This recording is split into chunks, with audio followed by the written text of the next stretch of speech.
ప్రతి ఏడాది school student of the year ను ఎంపిక చేసేది. అది ఎప్పుడు టాపర్ కే దక్కేది. ఈ సంవత్సరం కూడా అదే జరుగుతుందని అందరూ ఊహించారు. ప్రతి పరీక్షలో పూర్తి మార్కులు సాధించిన నీరజ్ కే అవార్డు దక్కుతుందని అందరూ అనుకున్నారు. కానీ ఆశ్చర్యకరమైన విషయం జరిగింది.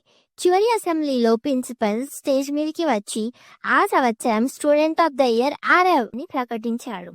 హాల్ అంతా ఆశ్చర్యంతో నిశ్శబ్దమయ్యింది. ఆరవ్ ఎప్పుడు టాపర్ కాదు, కానీ అతను తన క్లాస్మేట్స్ కి బోధించేవాడు. బ్రేక్ టైంలో జూనియర్లకి కష్టమనిపించే కాన్సెప్ట్ సులభంగా అర్థమయ్యేలా చెప్పేవాడు. ప్రిన్సిపల్ చిరునవ్వుతో చెప్పాడు, ఆరవ్ ర్యాంక్ సాధించకపోయిన నిజమైన నాయకుడు. ఇతను తాను నేర్చుకోవడం కాకుండా ఇతరులకు కూడా సహాయం చేశాడు. నీరజ్ అసూయపడకుండా జీవితంలో నిజమైన విలువ ఏంటో తెలుసుకున్నాడు. విద్య అనేది మార్కుల గురించి కాదు, మార్పు తీసుకురావడం గురించి. మరిన్ని మినీ వాల్యూస్ కోసం లైక్, షేర్ మరియు సబ్స్క్రైబ్ చేసుకోండి.